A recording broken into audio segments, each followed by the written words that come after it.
Hello everyone, welcome back to my channel. और आज हम लोग सेकंड पार्ट करेंगे टेस्ट नंबर सेकंड का, जो कि पॉलिटी का सीरीज चल रहा है विजन आईएएस का। चलिए स्टार्ट करते हैं क्वेश्चन नंबर 30 से। Consider the following statement regarding the article 15 of the Indian constitution which is right to equality. Okay, तो इसका पहला स्टेटमेंट देखते हैं। पहला है, it prohibits the state from discriminating against any citizen on the basis of place of residence. क्या ये सही है? नहीं, प्लेस ऑफ रेसिडेंस नहीं होता है, इसमें प्लेस ऑफ बर्थ होता है। Okay,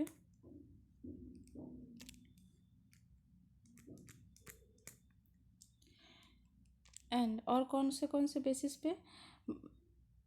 basis of birth, religion, race, caste, sex और प्लेस ऑफ बर्थ। ओके, तो ये स्टेटमेंट गलत हो गया।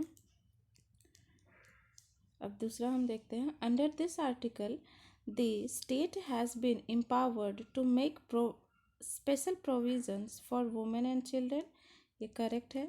किस में आता है? अंडर 15 क्लॉज 3 में।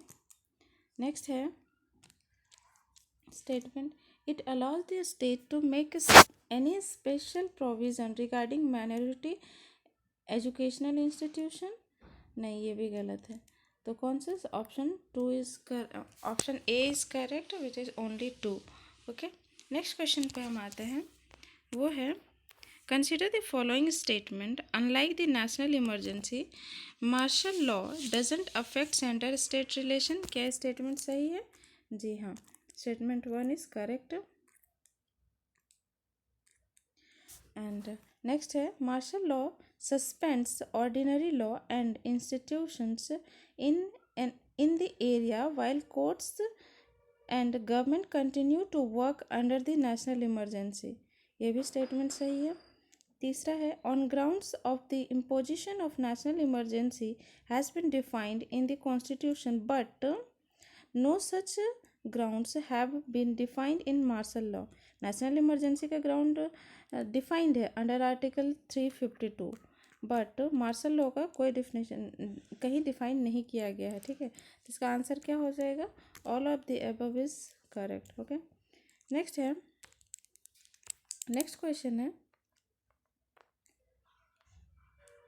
विच of the following is are constitutional basis for the right to protest in India. ठीक है, राइट टू प्रोटेस्ट हमारे कौन से अंडर आर्टिकल में आते हैं? तो पहला है article 19 clause 1 sub clause A. क्या ये सही है? जी हाँ।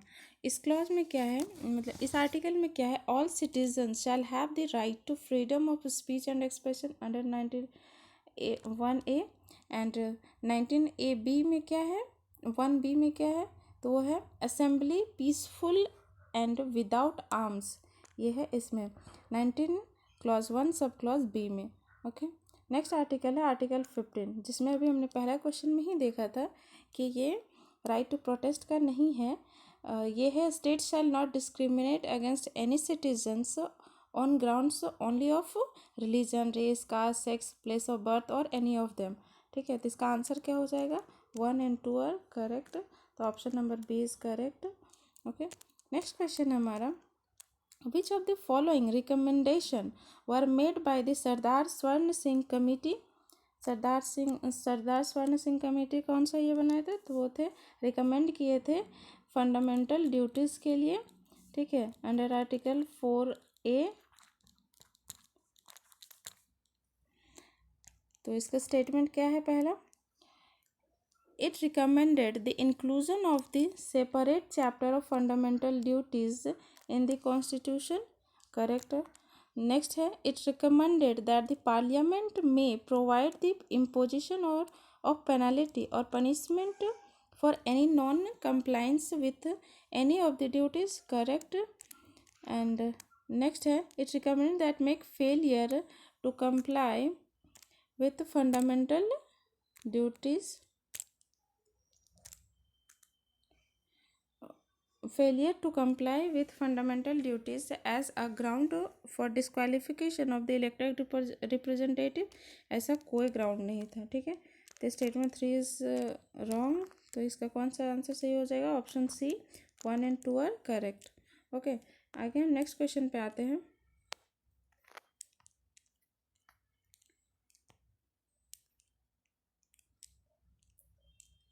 With reference to the impeachment of president, consider the following statement. Impeachment of president किस में आता है? तो अंडर आर्टिकल 61 में आता है। इसका स्टेटमेंट क्या है वो देखते हैं। The president can remove from office by a process of impeachment for violation of constitution which is defined by the constitution। क्या ये सही है? तो नहीं, ये डिफाइंड कहीं नहीं किया गया, नॉट डिफाइंड। ओके, सो ये स्टेटमेंट गलत हो गया। एंड नेक्स्ट स्टेटमेंट है, the impeachment of charges can be initiated in other house of the parliament. ये सही स्टेटमेंट है। दूसरा है, the resolution of impeachment must be passed by both the houses of parliament by 2/3 of the total majority of each houses. Correct. Next statement है, the elected and nominated member of the legislative assembly of state and union territory do not take part in the impeachment of president। ये correct है, क्योंकि और but ये impeachment में part नहीं लेते हैं, but they are participate in his election. Okay, और ये यूनियन टेरिटरी में दो ऐसा यूटी है जो पार्टिसिपेट करता है, एक तो है दिल्ली और दूसरा पौंडीचेरी। ओके, और अभी तक ऐसा कोई प्रेसिडेंट नहीं हुआ है जो कि अभी तक इम्पीच किया गया है। ठीक है, नेक्स्ट क्वेश्चन है, which of the following does or do not require repeated parliamentary approval for the its continuation. Repeated parliamentary approval किसको नहीं चाहिए होता है? नेशनल इमरजेंसी को तो चाहिए होता है हर 6 मंथ में। ठीक है, प्रेसिडेंट रूल को भी चाहिए होता है, ये भी एवरी 6 मंथ में। और फाइनेंशियल इमरजेंसी को नहीं चाहिए होता है। ये जब तक एक बार अगर पार्लियामेंट अप्रूव कर दिया तो ये कंटिन्यू रहेगा। ठीक है, तो इसका statement only 3 is which is C option सही है। ठीक है, और हम बात करते हैं नेशनल इमरजेंसी की, तो वो आता है अंडर आर्टिकल 352 में, जो कि पहले 1 मंथ के अंदर लेना होता था, बट उसको रिड्यूस करके नहीं, पहले 2 मंथ के अंदर इसको अप्रूवल करना होता था, बट अब इसको रिड्यूस करके 1 मंथ कर दिया गया। और कौन से 44th अमेंडमेंट से रिड्यूस किया गया था। ओके, और ये इंडेफिनिट टाइम के लिए होता है, इसका कोई मैक्सिमम टाइम नहीं होता है कि इतना टाइम के लिए ही आप नेशनल इमरजेंसी लगा सकते हैं। बट अगर हम प्रेसिडेंट रूल का बात करते हैं तो वो आता है 356 आर्टिकल के अंदर। ठीक है, जो कि इसको 2 महीने के अंदर अप्रूवल लेना होता है, और इसको मैक्सिमम इसका पीरियड 3 साल का होता है, 3 इयर्स का। एंड इसको भी हर 6 महीने में अप्रूवल की ज़रूरत होती है। ठीक है, एक्सटेंड करने के लिए कंटिन्यू नहीं कर सकता अगर अप्रूवल नहीं मिलेगा तो। बट फाइनेंशियल इमरजेंसी को नहीं है, किसी भी अप्रूवल की ज़रूरत होती है कंटिन्यूएशन के लिए। एंड ये आर्टिकल अंडर 360 में आता है। ओके, नेक्स्ट क्वेश्चन पे हम आते हैं।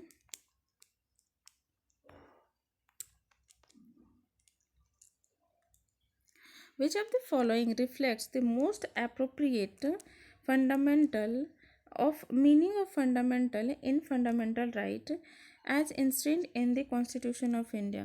पहला ऑप्शन देखते हैं, they operate as limitation on the tyranny of the executive. नहीं, ये नहीं हो सकता। They are sacrosanct in nature as they can not be amended, it can be amended. सो ये भी नहीं हो सकता। They are essential for the all round development of the individual, ये करेक्ट ऑप्शन है। ठीक है, मोस्ट अप्रोप्रिएट आंसर पूछा था तो C is the correct option. Okay, और फंडामेंटल राइट किस में आता है? तो पार्ट 3 में आता है। और आर्टिकल कितना से कितना था? 12 से 35 तक, सॉरी 15 लिख रहे हैं, 35 तक। ओके, नेक्स्ट क्वेश्चन पे हम आते हैं। Consider the following statement about the financial emergency. Financial emergency के रिगार्डिंग कौन सा स्टेटमेंट सही है? ठीक है, तो अभी हमने बताया था कि फाइनेंशियल इमरजेंसी किस में आता है? आर्टिकल 360 के अंदर आता है। इसका पहला स्टेटमेंट क्या है? It can not B imposed on a certain part of a country but applies to the whole country. नहीं, ये whole नहीं होता, certain में ही applied होता है. ओके, नेक्स्ट है once approved by parliament it can be extended to any extent of time without further approval. अभी हमने पहले के क्वेश्चन में भी ये देखा था, तो ये सही है. नेक्स्ट है it can B revoked only by the resolution passed by the Lok Sabha. नहीं, ये रिवोक्ड किया जाता है प्रेसिडेंट के द्वारा. ठीक है, और हाँ, ये प्रेसिडेंट के द्वारा किया जाता है और इसमें कोई लिमिट टाइम नहीं है कि बार बार अप्रूवल की ज़रूरत नहीं होती. तो इसका answer only 2 is the correct answer. Okay, next question पे हम आते हैं. Article 46 of the Constitution of India provides for the promotion of educational and economic interest of, किसमें प्रोवाइड करता है? तो रिलीजियस माइनॉरिटी इसमें नहीं है, इसमें रिलीजियस माइनॉरिटी है 30 में आर्टिकल. एंड नेक्स्ट है weaker section including SC and ST. हाँ, ये है. उसके बाद नेक्स्ट है चिल्ड्रन ऑफ इंडस्ट्रियल वर्कर. ये प्रोहिबिशन करता है अंडर आर्टिकल 24 में, तो ये भी नहीं होगा हमारा. स्पेशल एबल्ड पर्सन, ये भी नहीं है. तो only 2 is the correct answer, option A. Okay, next question पे हम आते हैं. With reference to the Article 16 under the following statement, which of the following statement is are correct? इसमें भी यही पूछा है, करेक्ट स्टेटमेंट कौन सा है. ठीक है, तो पहला है आर्टिकल 16 के अकॉर्डिंग हम देखते हैं. तो पहला ऑप्शन है it is confined to appropriate to an office under the state. Correct option. and under this article the state cannot grant reservation in the promotion में भी इसको ग्रांट मिला हुआ है और इट कैन भी. ठीक है, तो ये कैन होगा ना कि can not. So option 1 is the correct which is only 1. Okay, next question है the phrase unity. Next question है the phrase unity and integrity is mention under which of the part of the Indian Constitution. तो ये किस में किया गया है? DPSP में नहीं है, फंडामेंटल ड्यूटीज़ में है एंड प्रीएम्बल में है. ओके, एंड फंडामेंटल ड्यूटीज़ का अगर हम बात करते हैं तो ये अपहोल्ड करता है protect the sovereignty unity and integrity of India under the article 51A और पार्ट 4A में आता है. और फंडामेंटल ड्यूटी को ऐड किया गया था 42nd अमेंडमेंट के द्वारा, क्योंकि ये ओरिजिनली नहीं था हमारे कॉन्स्टिट्यूशन में. ओके, तो इसका आंसर क्या हो जाएगा? Option number B, only 2 and 3 are correct. Next question पे हम आते हैं. With reference which of the following have the right to equality under article 14 besides the Indian citizen. Okay, तो इसका आंसर क्या हो जाएगा? Foreign and statutory cooperation, registered society plus companies, मतलब all of the above are correct. तो इसमें D is the correct answer. Next question पे हम आते हैं. नेक्स्ट क्वेश्चन है to provide early childhood care and education for all children until they complete the age of 6 years is provision made in the किस में है? तो DPSP में, जो कि अंडर आर्टिकल 45 है. ओके, और ये DPSP किससे हम लोगों ने अडॉप्ट किया था? तो आयरिश कॉन्स्टिट्यूशन से. एंड ये किस में आता है? पार्ट 4 में. और इसके अंदर आर्टिकल कितने से कितने तक का है? तो 36 to 51 तक. ओके, अब हमें आप कमेंट में ये बताइए कि फंडामेंटल ड्यूटीज़, फंडामेंटल राइट किस कंट्री से बोरो किया गया था. ठीक है, नेक्स्ट क्वेश्चन में हम आते हैं. Article 19(1) clause A of the Constitution of India state that all citizens have the right to freedom of speech and expression. Which of the following implicit under this said article? ठीक है, तो freedom of commercial speech correct, broadcast correct, right to citizen criticize correct, right to expression beyond national boundary correct. तो all of the above are correct answer, option number D. Okay, next question पे हम आते हैं. In the Constitution of India, the provision related to the protection of forest and environment are instead in which of the following? तो ये हो जाएगा fundamental right में है, किस में है, आर्टिकल 21 में, right to life with dignity. तो अगर इन्वायरमेंट सही नहीं रहेगा तो कैसे हमारा राइट प्रोटेक्ट होगा, राइट टू लाइफ का। ओके, तो ये 21 ये करेक्ट है।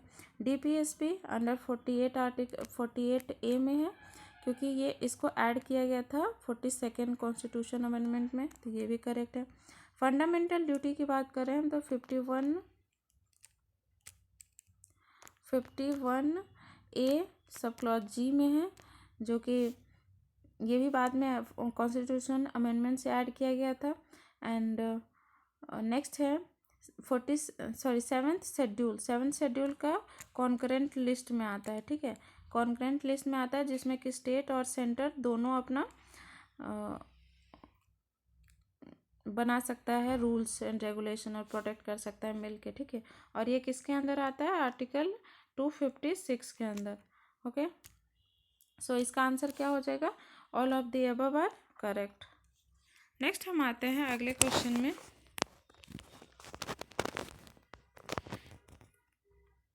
Under the Constitution of India, to protect monuments, places, and objects of artistic or historic interest which are declared to be of national importance is a, क्या है, तो ये है DPSP, ठीक है।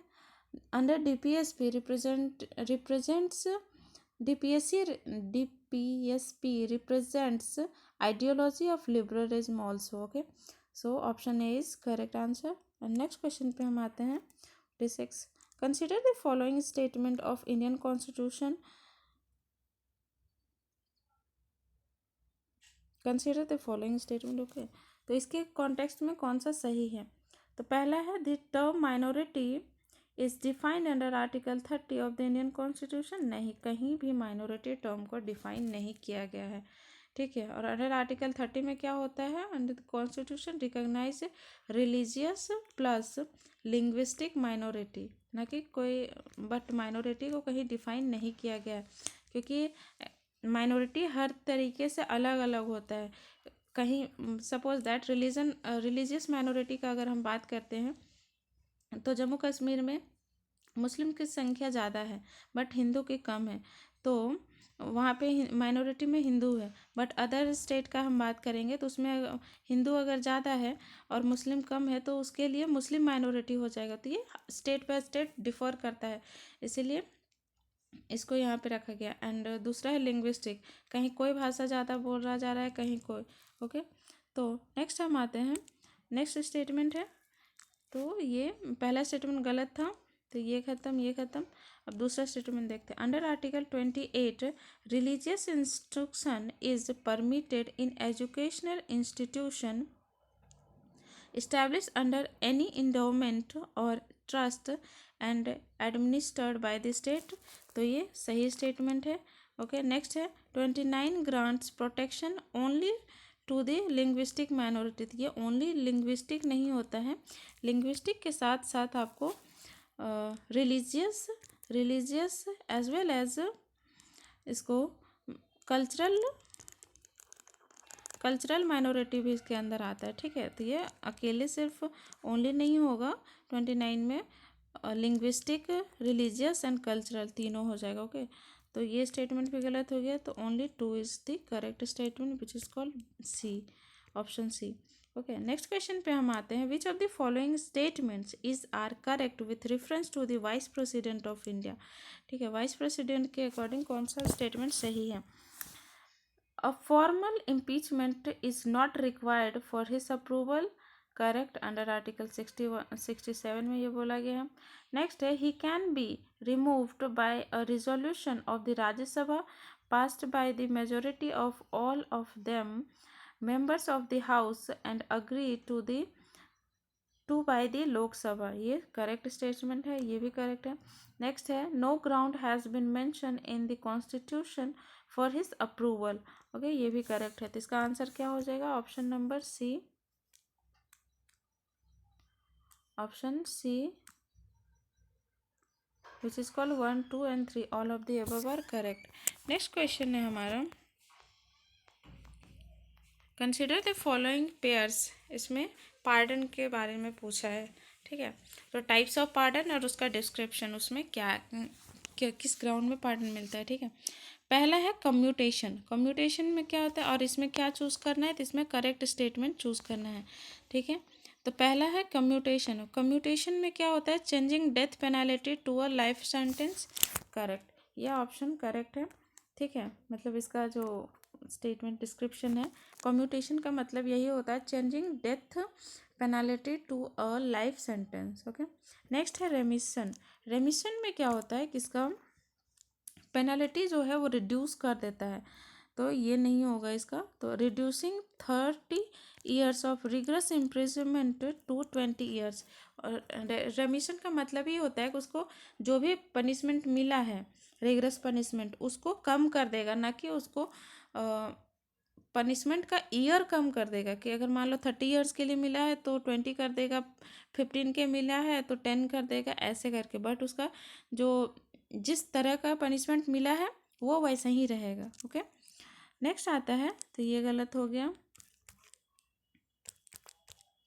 And respite. रिस्पाइट में क्या होता है, changing death penalty into life imprisonment in case of pregnancy of convict, ठीक है। और रिस्पाइट में होता है कि इसमें थोड़ा सा रिलैक्सेशन मिल जाता है, खास करके प्रेग्नेंट वुमेन को या फिर कोई डिसेबल्ड है उन लोग को। इसमें मतलब डेथ पेनल्टी जो रहता है उसको लाइफ इम्प्रिजनमेंट में कन्वर्ट कर देता है, ठीक है। क्योंकि अगर कोई प्रेग्नेंट वुमेन है तो उसको फांसी थोड़ी दिया जा सकता है, क्योंकि उसके साथ तो फिर बेबी भी चला जाएगा, तो इसीलिए, ठीक है। नेक्स्ट है रिप्राइव, ओके। रिप्राइव में क्या होता है, allowing delay in the execution of a sentence for a guilty, इसको लेट करता है, ठीक है। और एक पांचवा हो जाता है, टोटल 5 है। पांचवा हो जाता है पार्डन, जो कि प्रेसिडेंट और प्लस प्रेसिडेंट देता है, ओके। और ये पार्डन का मतलब होता है complete free from all the sentences और क्राइम, उसको मतलब रिहा भी कर सकते हैं वैसे टाइप से, ओके। और ये पार्डनिंग जो सिस्टम है वो कहाँ से आया है, तो वो प्रेसिडेंट मेंशन है। और पार्डनिंग पावर किसके किसके पास होता है, तो वो प्रेसिडेंट प्लस गवर्नर के पास होता है। और प्रेसिडेंट डेथ पेनल्टी को भी पार्डन कर सकता है, बट गवर्नर नहीं कर सकता। और प्रेसिडेंट का किस में आता है ये, तो आर्टिकल 72 के अंदर ये सारा मेंशन है, ठीक है। किस में, आर्टिकल 72 में, ओके। बट और गवर्नर का अगर हम बात करें तो उसका कौन सा आर्टिकल है, 161 में है, ठीक है, ओके। नेक्स्ट क्वेश्चन, तो इसका आंसर क्या हो जाएगा, इसका आंसर हो जाएगा 1 and 4 आर करेक्ट एंड 2 और 3 आर इनकरेक्ट, ओके। तो यहाँ करेक्ट पूछा है, करेक्टली मैच, तो 1 and 4 है। नेक्स्ट क्वेश्चन पे हम आते हैं, कंसिडर द फॉलोइंग स्टेटमेंट। पहला है, इसमें भी करेक्ट स्टेटमेंट चूज करना है। पहला है, revocation of president rule in a state require parliamentary approval. नहीं, ये पार्लियामेंट्री अप्रूवल की ज़रूरत नहीं होती है, प्रेसिडेंट कर सकता है, ठीक है। तो ये स्टेटमेंट गलत हो गया। दूसरा है, 44th amendment act of 1978 retained the power of parliament to extend a proclamation of president rule, correct option. तो only 2 is the correct, okay. Next question पे हम आते हैं। नेक्स्ट क्वेश्चन है, according to the Constitution of India, foreigners are not protected against violation of which of the following। तो इसमें क्या पूछा है, नॉट करेक्ट पूछा है, ठीक है। पहला है, right against discrimination on grounds of religion, race, caste, sex और प्लेस ऑफ बर्थ, ठीक है। तो ये किस में आता है, अंडर आर्टिकल 15। पहले तो हम ये बात करते हैं, फंडामेंटल राइट में 5 ऐसे आर्टिकल होते हैं जो सिर्फ इंडियन सिटीजन को ही दिए जाते हैं, ठीक है। और अदर्स फॉरेनर्स के लिए नहीं है वो। तो वो कौन कौन से हैं, 15, आर्टिकल 15, 16, 19, 29 एंड 30। ये पाँचों जो है, ये पाँचों आर्टिकल्स हैं ओनली सिटीजन ऑफ इंडिया के लिए है, ना कि फॉरेनर्स के लिए, ठीक है। तो ये पहला स्टेटमेंट क्या है, discrimination on grounds of religion, race, caste, sex और प्लेस ऑफ बर्थ है, किस में आता है, अंडर आर्टिकल 15 में। तो ये होगा, नहीं होगा। नेक्स्ट है right to freedom of speech and expression, ये अंडर सॉरी 20 बोल रहे थे, 19 में आता है, तो ये भी नहीं होगा क्योंकि ये भी यहाँ है, ठीक है। एंड नेक्स्ट है right to life, right to life किसके अंदर आता है, आर्टिकल 21 के अंदर। तो ये होगा क्योंकि ये बोथ के लिए, जो अभी हमने 5 बताया था वो सिर्फ 5 ही है जो इंडियन के लिए, तो ये इंडियन प्लस फॉरेनर्स दोनों के लिए। नेक्स्ट है कल्चरल राइट, जो कि आर्टिकल 30 के अंदर आता है, और ये भी हमारा सिर्फ सिटीजन के लिए है, तो ये भी नहीं होगा। तो इसका आंसर क्या हो जाएगा, 1, 2 एंड 4। तो इसमें करेक्ट पूछा था तो 1, 2, 4 होगा, ये 3 नहीं होगा, 3 कट गया तो एक सब हट गया, बस only D is the correct option. Okay, so ये रहा आज का question. So thank you so much guys. If you like the video, please like, share and subscribe to my channel. Thank you so much.